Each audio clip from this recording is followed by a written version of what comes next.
Well, good morning again, and welcome to 1111 service. I am Linda McDermott. I've been hosting this service for the last couple of weeks, while Tom McDermott, who is the pastor for this service, has been on renewal leave and is still on renewal leave, but he is dropping in to be with us today. Yeah. Good to have you Thank here. you. Thank you for having me, and it's good to be with you all. I hope you're doing well. And I've been missing y'all, but I wanted to come back and share some thoughts that I'm having here in the middle of this leave, and I appreciate your willingness to interview me. She's going to interview me and help bring out some of these thoughts. That's the idea. I'll try. Yeah. And I want to thank you. You have a lot of thoughts. I do. But I wanted to thank you specifically because you've really done a good job of holding this together while I've been gone, and just doing a great job and giving it some life that I hadn't. It's some new life to it, and some new stuff you've done.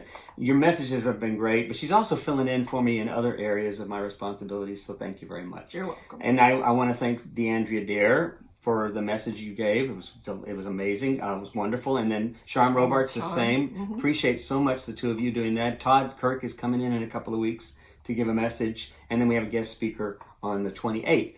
So that I come back on Easter. Yes, I'm returning with Jesus. The two. Okay. We're not going to be able to edit that out. No, so okay, that's you're right. stuck with That's it. But right. yeah, They're everybody's used to that. done a really nice job of holding it together. The band, Yeah. Brad and the band. You guys just keep bringing it. They haven't missed it yet. It is so fun. Yeah. They haven't missed one And Graham, yet. thank you for putting up with all the different folks. Graham Skipper is doing our videos, and he is working now with people who don't know as much about it. That would be me. And so he's been super patient with me trying to learn how to so do thanks all to this. all of y'all. Yeah, it's been great. So you mentioned about 10 days ago that you might want to come back, and so we kind of held this slot open. And so, what did you have in mind when you made the decision that you wanted to just drop in the middle of your renewal leave? Well, so I've been thinking about, and I'll get to something that happened that made me think about this, but I've been thinking about our guiding stories. Mm-hmm. And as we come out of this pandemic, who are we going to be, and how do we relate to the world that we're in, and how will we be? And in particular, I started thinking about this idea of how we feel disconnected. Okay. Definitely. And I chose this song because this sense of disconnection, while it's a pandemic, and we definitely feel that sense of disconnection, that's not an unusual kind of feeling in general. I mean, that's not an unusual narrative for a lot of people. It's just, we're always looking for some way to feel more connected to our lives, more meaning, more depth. And we're living in a country right now that's very disconnected. And so all of these ideas about looking for that connection, that's what that song Can't Find My Way Home sort of said to me. Okay. So that's what I wanted to think about. So those are the ideas that you've been concentrating on during your time away, like with some of your readings. And a lot of my readings. A lot of your readings. I think we're going to put up a list of some of the readings I've been doing. At the end, we'll put up a reading list. Yeah. Because he has, not the whole thing, because that'd be a running Boxes of books. Yeah. Yeah. So, so a clergy friend of ours was talking with us a while back from Austin, and we were talking about living by myth. The myths that we live by. Myths being stories that guide us, not lies. Right. We're not talking. Yeah, it's the way in which the story guides us has a mythic quality because it speaks to a deeper and larger truth. Mm-hmm. And so, for the Christian faith, for those of us in the church and Christian faith, is our guiding story. Right. But depending on how we interpret that's where it becomes interesting, and I want to think about that with everyone, is because for a lot of people, we approach some of these guiding stories as if they're the only way to see something. We have very narrow ways of interpreting these stories. Are you saying some of us as Christians are narrow-minded? Speaking in a very universal sense of us. But there are some, for example, I've been looking at zero-sum theory and non-zero-sum game theory. We'll get into a little bit more of that. But a zero-sum approach to a story is that this is it. This is the way it is. And if you're not in line with this story, you're wrong. Okay. And so for typical Christian understanding of that, it's like you have these beliefs. If you don't believe like us, because we're the right belief, then you go to hell. Or you're not connected with God. And you lose. You lose. So zero sum has winners and losers. So it's typically like sports is a zero sum game. Right. But there's a lot of ways in which we approach life from a zero sum perspective. Oh yeah. Winners and losers. Even climbing the corporate ladder, for a lot of people, it's about winning and losing. Right. And it doesn't matter who you have to step on to get there. That's right. And so I wanted to think about this because you shared a text that spoke to that so fresh, so vividly, that I thought, you got to share that. This is our phrase. This is really what I want to kick us off with for the rest of Lent. Okay. So you mind sharing that text? No, I'll share it. It's Yeah. from Isaiah. Give us a little context for the text. It's from Isaiah 49, verses 1 through 6, and just a little bit of background because it's going to come out of nowhere. But Isaiah is talking to exiles, Jews from Israel who had been exiled when Jerusalem was destroyed and the Babylonians had come in. And what the Babylonians do is they exile the people from the native land into other cultures so that they'll be assimilated and lose their own identity, which is terribly threatening to people of the covenant. Which is a zero-sum kind of approach. Well, they were the loser, Right. and they felt like they had lost and that they had totally displeased God. But Isaiah comes in and he's trying to encourage them by saying, you're going to be allowed to come back. And when you do, you don't need to go back to the way you were. Right. And so, because they had become corrupted, greedy, just a nation just like other nations, exactly what they were warned not to do. But anyway, okay. Yeah. So much about that. Okay. So he writes this: listen to me, O coastlands. Pay attention, you peoples from far away. The Lord called me and said to me, you are my servant Israel, in whom I will be glorified. But I said, I have labored in vain. I have spent my strength for nothing and vanity. Yet surely my cause is with the Lord, and my reward with my God. And now the Lord says, the Lord who formed me to be his servant, to bring Jacob back to God, that Israel might be gathered to God again. And I am honored in the sight of the Lord to be called, and my God has become my strength. So just to say here, he's saying, those who are scattered, listen to this. He's calling out to all those scattered to the coastlands, the far reaches of the land. You're all scattered out there in exile. Right. Yeah. And then And there's a little bit of confessional there. I have labored in vain, but surely God, yes. you're still listening. Yeah. But then God comes in with this. It's counter. a zinger. It's a zinger. God says, it is too small a thing that you should be my servant, just to raise up the tribes of Jacob and restore the survivors of Israel.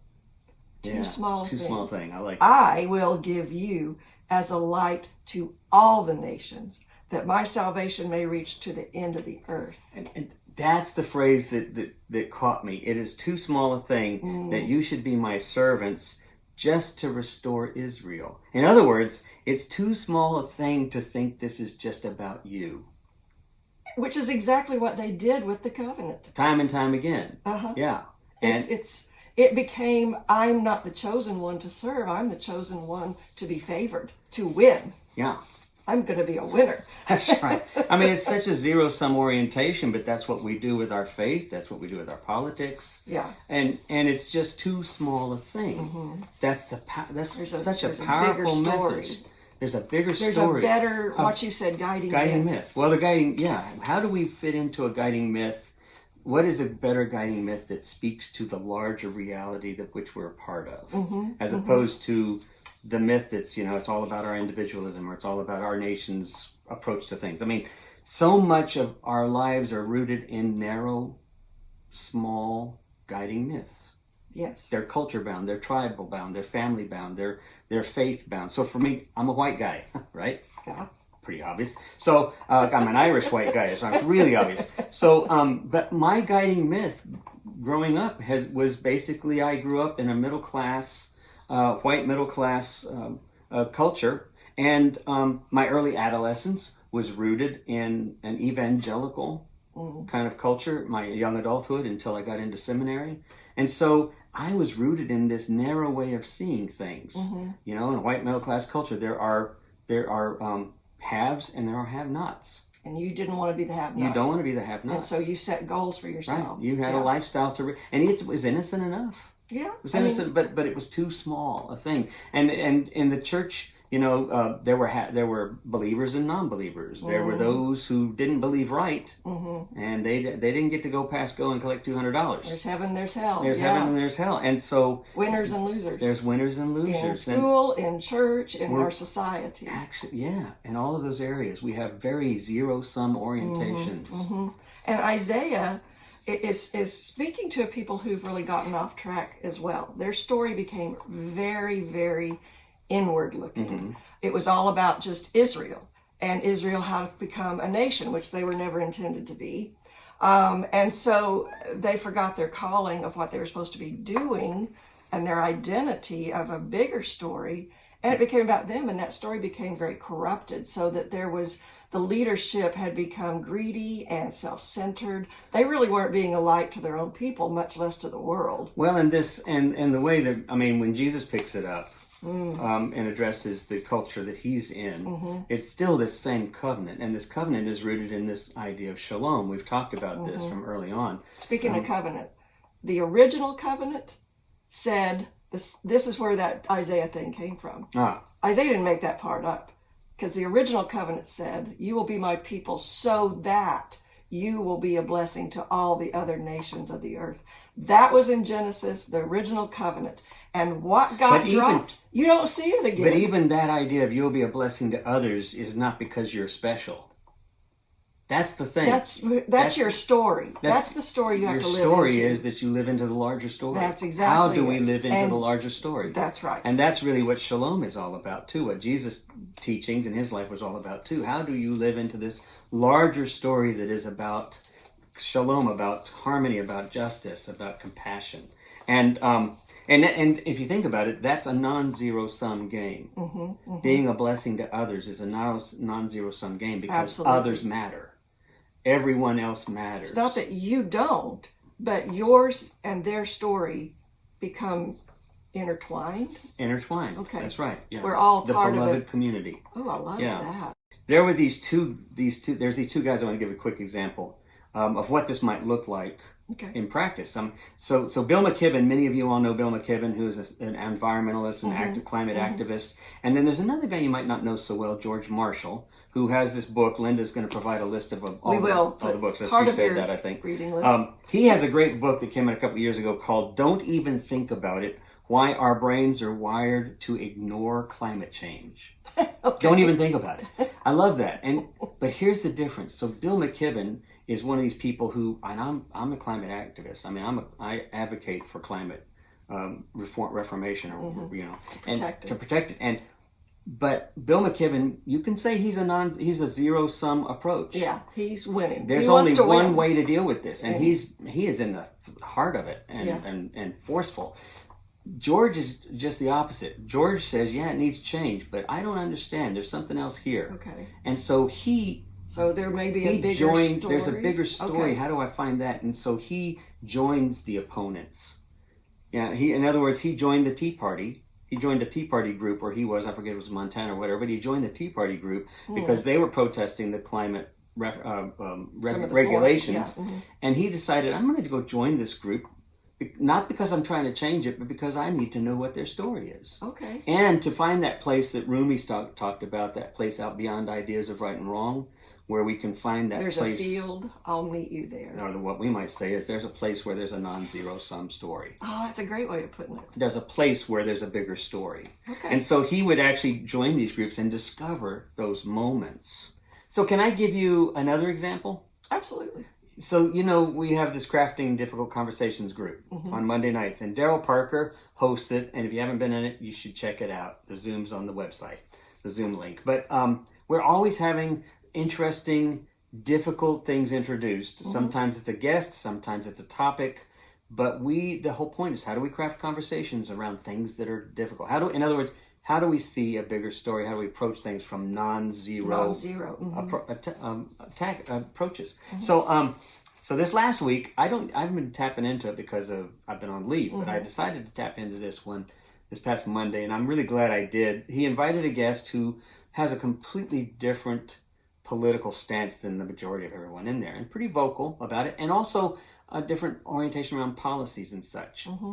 And so as they interviewed and talked, I won't give too much away because it's confidential, but as they talked, I could feel the tension. Yeah. Right? You know what that feels like. When you're uncomfortable. You've been in those uncomfortable conversations, and you want to jump in with, but even you're asking explanations from the perspective of they're wrong and you're right. And you could feel everyone having that sense, but no one said anything. It was as if they were letting go of some of their enemy narratives or their opposing narratives, and taking on a less and allowing zero more sum. space, taking on less zero sum, allowing more space. Which is a zero sum, non-zero sum orientation.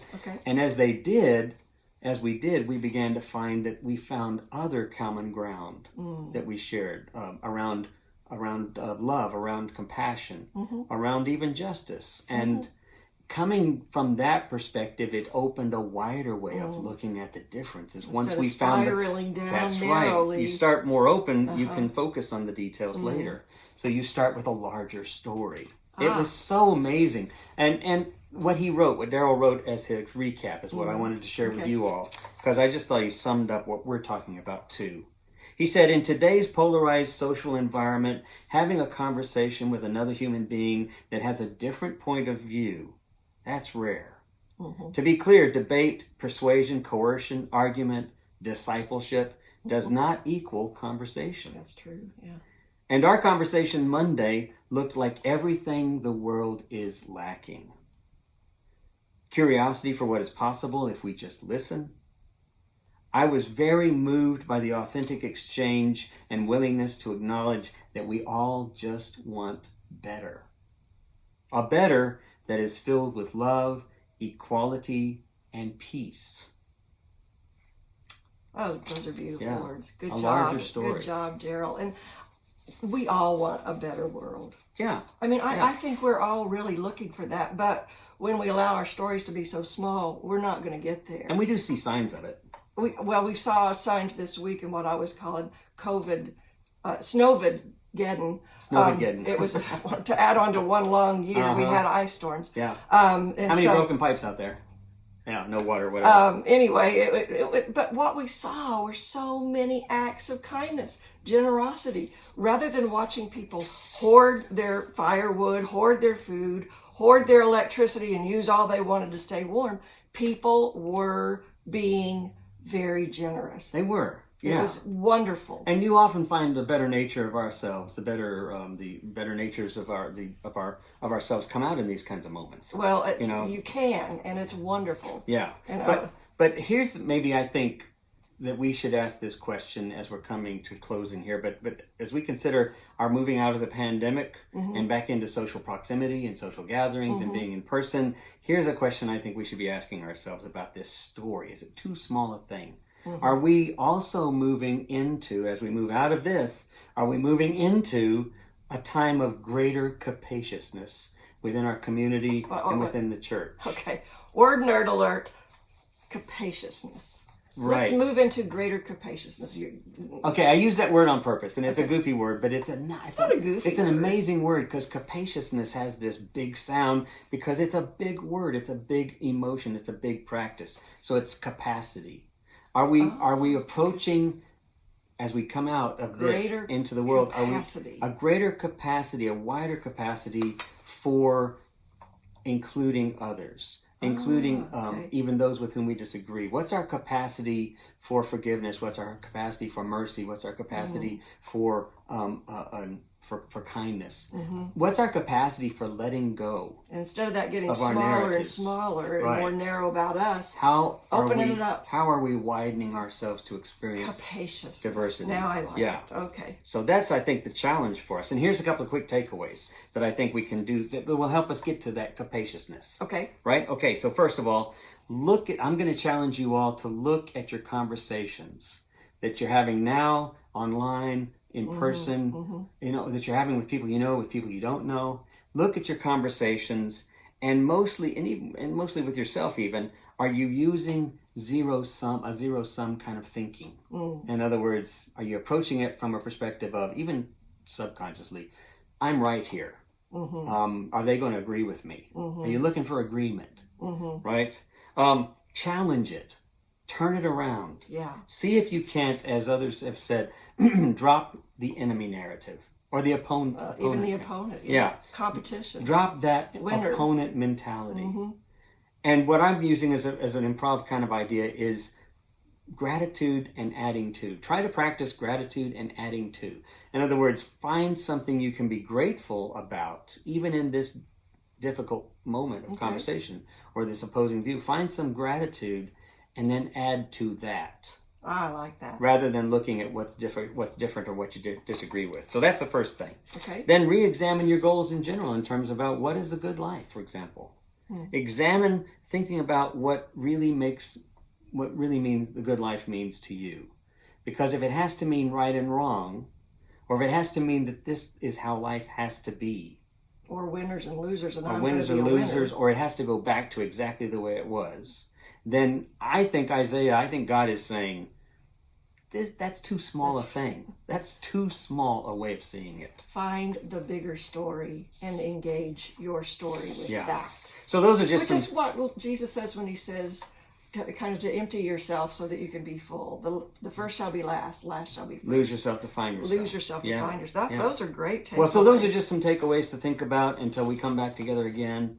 Okay, I have one final question, and that is, can you say a little bit about this closing song, because it's kind of weird? Well, okay, so doing what these two suggestions, I mean, I'm essentially saying get out of your norm and find wider space. And sometimes that means it gets messy. Right. I mean, including someone you disagree with in your wider space, approaching them in the first place, counterintuitive. Being in these discomforting spaces invites widening. It really does. It invites a bigger story. You know it does, because to stay comfortable is a small story. And so it's messy. It's insane. And this song is by Blind Melon, which is called No Rain. I just love the phrase that this is not sane. You know, we find ourselves in these little narrow stories, and that's what he's talking about. Even then, it's mundane and it's not sane. And I just love the way they say it. Okay, so we're going to listen to that. We're going to have a fun song. I want to thank you for being here this morning. It's my pleasure. I think this was kind of fun. Yeah. And I know you've missed us. Yeah. And we've missed you. A couple of things. After this closing song, I've asked Tom to come back and do what has been the traditional ending to the 11:11 service. And I think I've been missing it, so we're going to include it at the very end. Yeah. So don't stop when the music stops. Okay. And secondly, that after that, we're going to put up a partial reading list. Yeah, that'd be great. Look forward to seeing you. Thank you again, and Brad, take it away.